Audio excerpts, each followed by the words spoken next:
అదే RTV app వార్తల్ని క్షణాల్లో చదివే అవకాశం ఉంటుంది. ఒక న్యూస్ పేపర్, ఒక టెలివిజన్ ఛానల్ మీ చేతుల్లో ఎప్పుడూ ఉంటాయి. పేరుకి సబ్ రిజిస్ట్రార్ అయినప్పటికీ తను లైఫ్లో సక్సెస్ అయినా సరే, ఎంతో విలాసవంతమైన జీవితం ఉన్నప్పటికీ కూడా ఆదివారం వచ్చిందంటే చాలు తను ఉన్న దగ్గర నుంచి తను పెరిగిన ములుగుకి ఉరికి వచ్చి అక్కడ కూలి పనులు, వ్యవసాయ కూలి పనులు చేస్తూ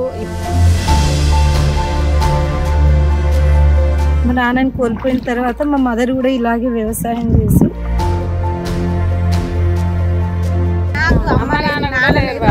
చెల్లెలేదు, ఎవ్వరు లేరు, పుట్టిల్లు అనేది లేదు. వింటూ వచ్చింది ఏంటంటే ములుగులో సీతక్క, పెద్దక్క, చిన్నక్క మీరు మేడం. నమస్తే, వెల్కమ్ టు ఆర్టీవీ. తను పుట్టింది అప్పటి ములుగు, ఇప్పటి ములుగు జిల్లా రామచంద్రాపురంలో. పనిచేసేది మైబాద్ సబ్ రిజిస్ట్రార్గా. ఒక సాధారణ మహిళ నుంచి తండ్రి లేని తన లైఫ్లో వాళ్ళ అమ్మతో ఒక 5 పిల్లల కుటుంబంతో ఉన్నటువంటి వాళ్ళ కష్టాల్లో నుంచి బయటికి వచ్చి ఒక వ్యవసాయ కూలి కుటుంబం నుంచి వచ్చి ఇవాళ సబ్ రిజిస్ట్రార్గా అయ్యి ఎంతోమంది మహిళలకి ఆదర్శవంతంగా నిలుస్తూ పేరుకి సబ్ రిజిస్ట్రార్ అయినప్పటికీ తను లైఫ్లో సక్సెస్ అయినా సరే, ఎంతో విలాసవంతమైన జీవితం ఉన్నప్పటికీ కూడా తను ఉండేది హన్మకొండ. కానీ ఇప్పటికీ తను పుట్టి పెరిగినటువంటి ములుగులో ఉన్నటువంటి పరిసర ప్రాంతాలు కానివ్వండి, చుట్టుపక్కల ఉన్న వ్యవసాయ పనుల్లో ఇప్పటికీ కూడా ఒక వ్యవసాయ కూలీలాగా ఆదివారం వచ్చిందంటే పరుగుల మీద ఇక్కడికి వచ్చేసి వ్యవసాయ కూలి పనుల్లో నిమగ్నం అయిపోతూ ఉంటుంది. అంటే ప్రభుత్వ ఉద్యోగులు కానివ్వండి, ఇప్పుడు జాబ్ చేసే వాళ్ళు ఎవరైనా సరే ఆదివారం ఎప్పుడు వస్తుందా, సెలవు దినాలు ఎప్పుడు వస్తాయా, ఇంట్లో రెస్ట్ తీసుకుందాం అనుకునే రోజుల్లో ఆదివారం వచ్చిందంటే చాలు తను ఉన్న దగ్గర నుంచి తను పెరిగిన ములుగుకి ఉరికి వచ్చి అక్కడ కూలి పనులు, వ్యవసాయ కూలి పనులు చేస్తూ ఇప్పుడు సగటున రోజుకి 250 రూపాయలు. అంటే ఒక నూనె వస్తువు ఏదైతే ఉంటుందో ఆయిల్ ప్యాకెట్ కూడా రాదు, అలాంటి కూలి పనికి వచ్చి ఆ డబ్బుల్ని కష్టంలో ఉన్నవారు ఎవరైతే ఉంటారో వాళ్ళ కోసం తెలుసుకొని వాళ్ళ దగ్గరలో ఉన్న పొలంలోకి వెళ్ళి ఆ కూలితో పాటు తన దగ్గర ఉన్న కొంత డబ్బుని వాళ్ళకి ఇచ్చి ఎంతోమంది నిరుపేదలైనటువంటి వాళ్ళకి, కష్టాల్లో ఉన్నటువంటికి సాయం చేస్తున్నటువంటి మహిళ మైబాద్ సబ్ రిజిస్ట్రార్ తస్లీమా గారు.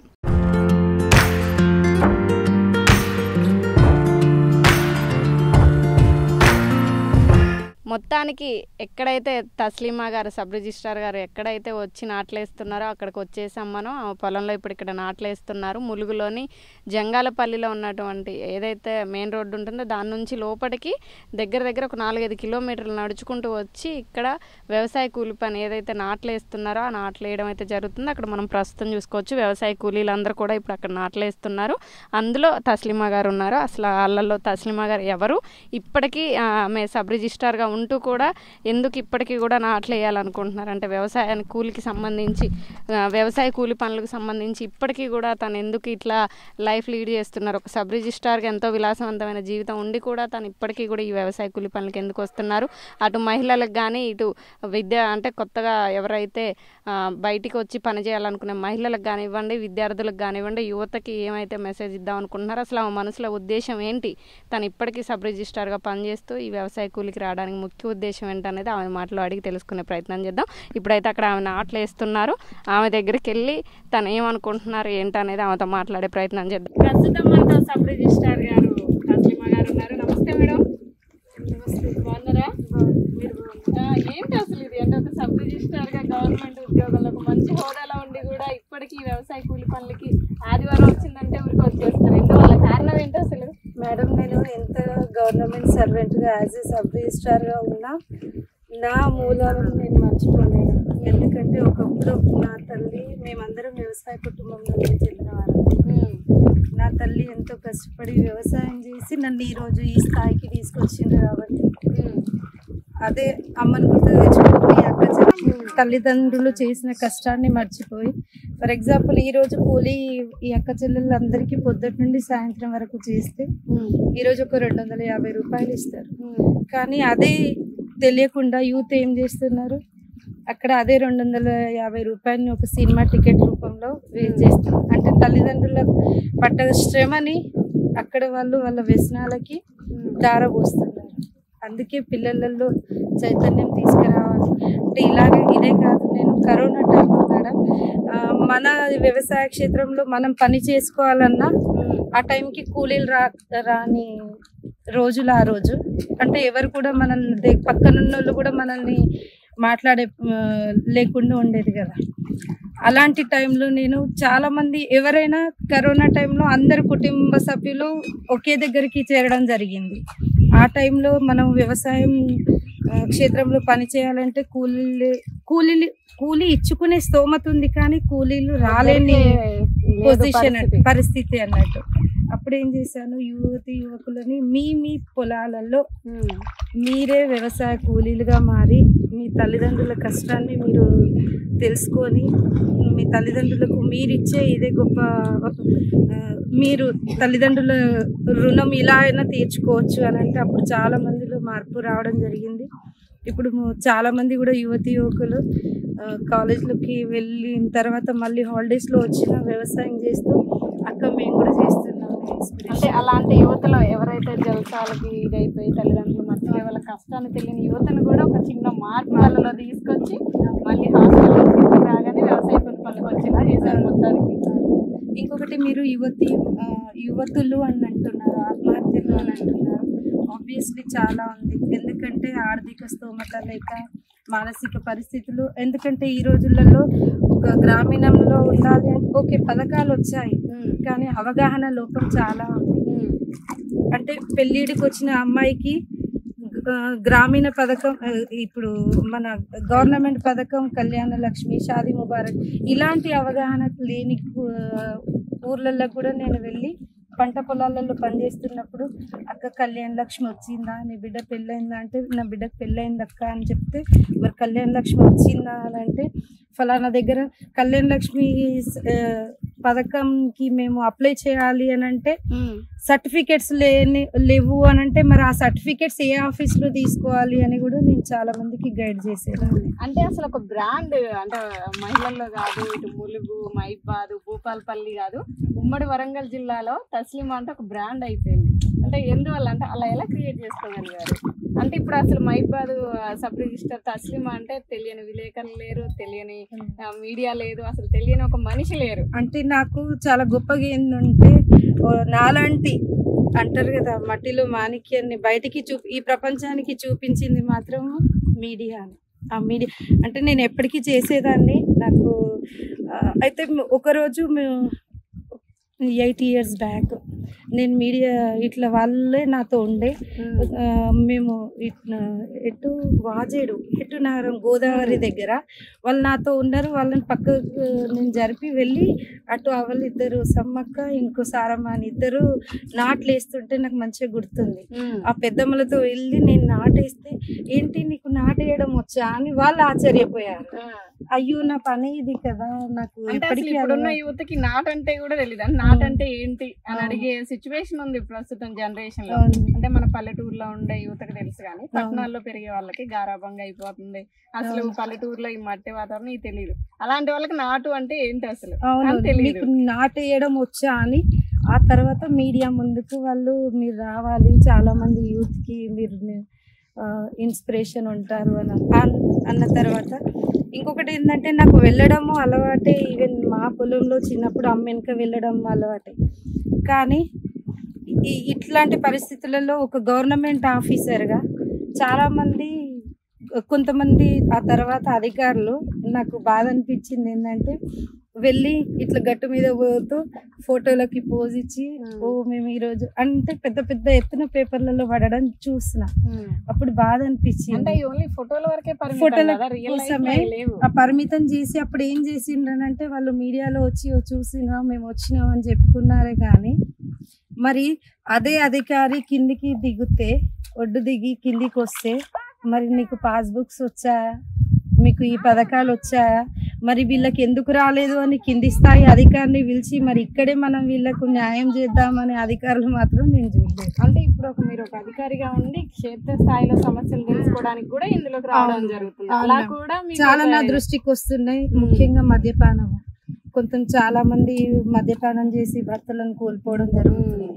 అలాంటి ఏమంటే వితంతు మహిళలకు కూడా నేను ఆసరా ఇవ్వడం, అక్క మరి నీకు ఏమంటారు టైలరింగ్ వచ్చా అని కొంతమందికి నేను అలా చేయడం, మళ్ళీ నా ట్రస్ట్ ద్వారా చాలా మందికి నేను ట్రస్ట్ నాన్నగారి పేరు మీద ట్రస్ట్ సర్వర్ చారిటబుల్ ట్రస్ట్ నాన్న పేరు ట్రస్ట్ ద్వారా ఎవరికి ఏ అవసరం వచ్చినా వెళ్తాను.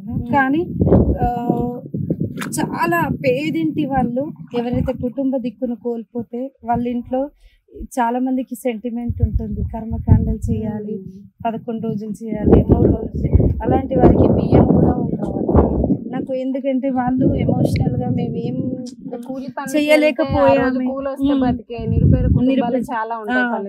మేము చేయలేకపోయామే అని వాళ్ళు ఎక్కడ ఫీల్ అవుతారో అని నేను వాళ్ళకి ఒక 50 కిలోల బియ్యము, నిత్యావసర సరుకులకు అన్ని వాళ్ళకు ప్రతి వీక్ ఉంటుంది. ఒక 8-9 కుటుంబాలకి మేడం. అంటే ఇట్లాంటి థాట్స్ కానీ ఇట్లా చేయాలి, వీళ్ళకి ఇలా వెళ్ళాలి అనే ఆలోచన మీకు అసలు ఎట్లా వచ్చిందంటే ఏమైనా సంఘటనలు జరిగాయా మీ నిత్య జీవితంలో?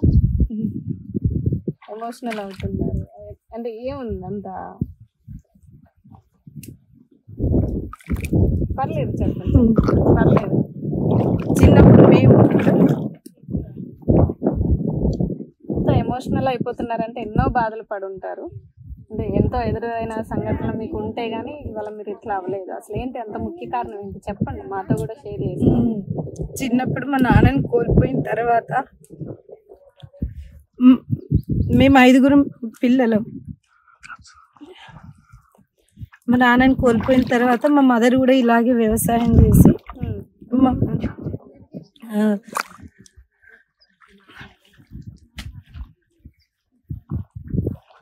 అంటే మాట రాని అంత ఎమోషనల్ అయిపోతున్నారు. ఎన్నో సంఘటనలు ఎదురు దెబ్బలు చూసుంటారు మీరు.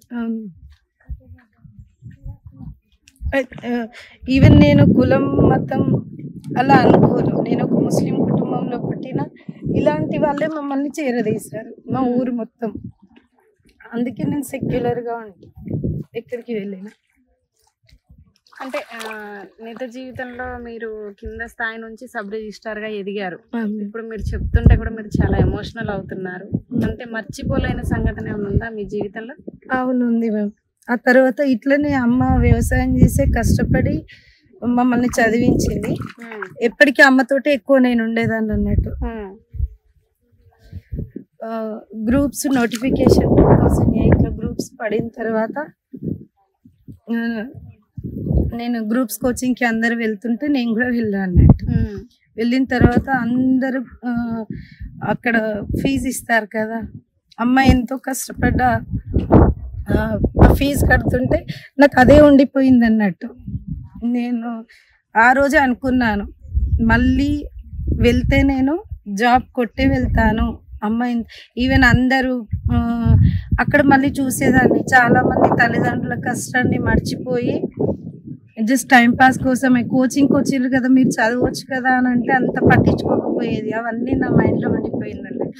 ఆ తర్వాత నేను గ్రూప్స్కి చదవడము, మళ్ళీ నిద్ర కూడా పోకపోయేదాన్ని.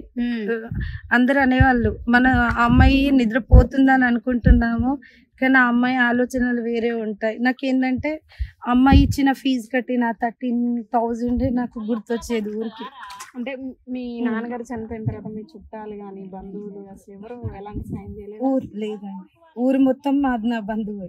ఈ రోజు మా ఊరు కానీ చుట్టుపక్కల ఊరు కానీ, అంటే ఈ రోజు మీరు అధికారంలో ఉండొచ్చు, ఒక స్థాయికి వచ్చి ఉండొచ్చు, ఇప్పుడు చుట్టాలు అందరూ కూడా మనోళ్ళే అంటారు. ఇక అయితే మా మదర్ ఏమంటారంటే క్షమించడం మానవన, మనం ప్రతి ఒక్కరిని క్షమించుకుంటూ వెళ్ళాలి అని మా అమ్మ అంటారు.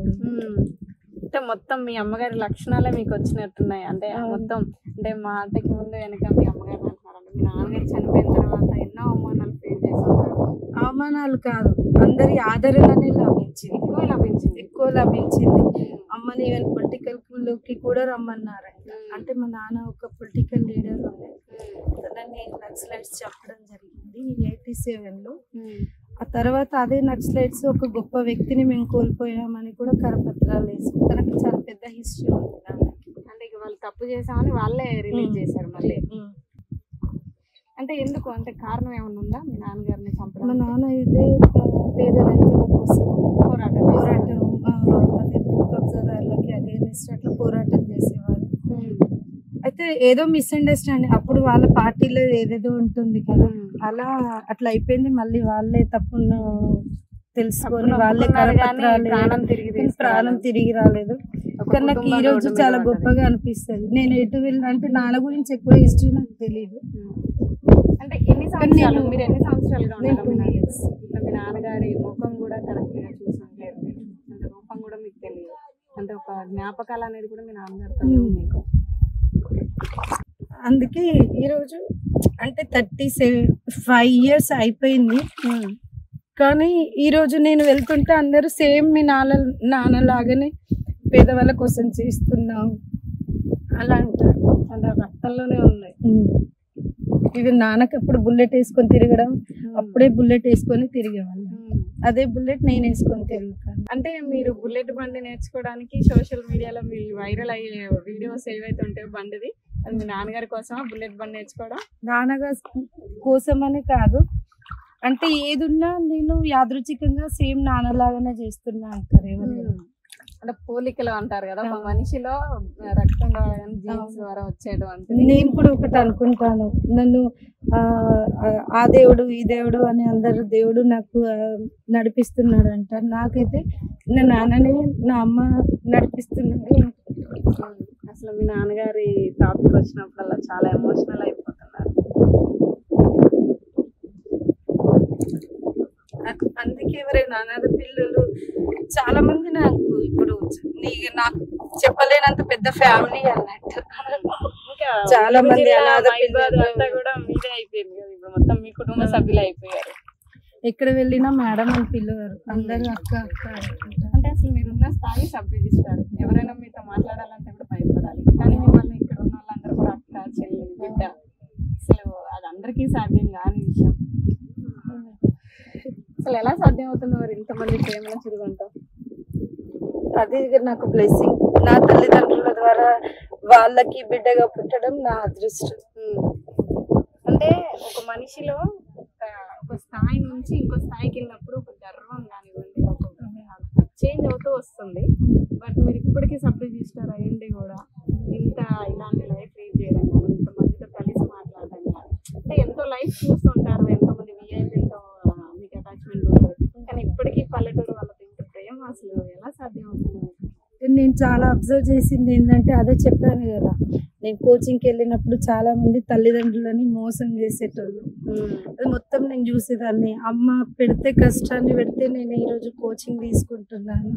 అదే వీళ్ళందరికీ ఉండాలని అంటే నేనే మార్చాలి. నేను ఈ సమాజంలో ఏదైనా ఒక మార్పు, అంటే నా ద్వారా కొంచెమైనా ఒక మెసేజ్ వెళ్ళాలి యూత్లో అన్నట్టు నేను ఈ వ్యవసాయానికి రావడం వల్ల చాలా మంది యూత్ కూడా మార్పు వచ్చింది. అంటే మీరు ఇక్కడ నాట్లు వేసుకున్నారని మీరు అనుకుంటున్నారు, మీరు వేసే ఒక్కొక్క నాటు ఒక్కొక్క విద్యార్థి యువతకి ఆలోచన నింపుతుంది మీలో. అసలు ఈ నాటు వేయడం వచ్చా మీకు చూపిస్తారా? నాటు వేయడమే కాదు, నేను మిర్చి తోటకి వెళ్తాను, పత్తి తీయడం, కోతలు కలుపు తీయడం. అంటే కోత మిషన్లు వచ్చినాయి కాబట్టి ఎవరికి కూలీ దొరకదు. ఓన్లీ అంటే ఇప్పుడు మీరు కూలికి వస్తున్నారు కదా, ఆ రైతు ఇచ్చి కూలీ తీసుకుంటారా? తీసుకుంటాను. అంటే డేకి ఎంత వస్తుంది మీకు? 250 అలా ఇస్తారు ఎవ్రీ సండే.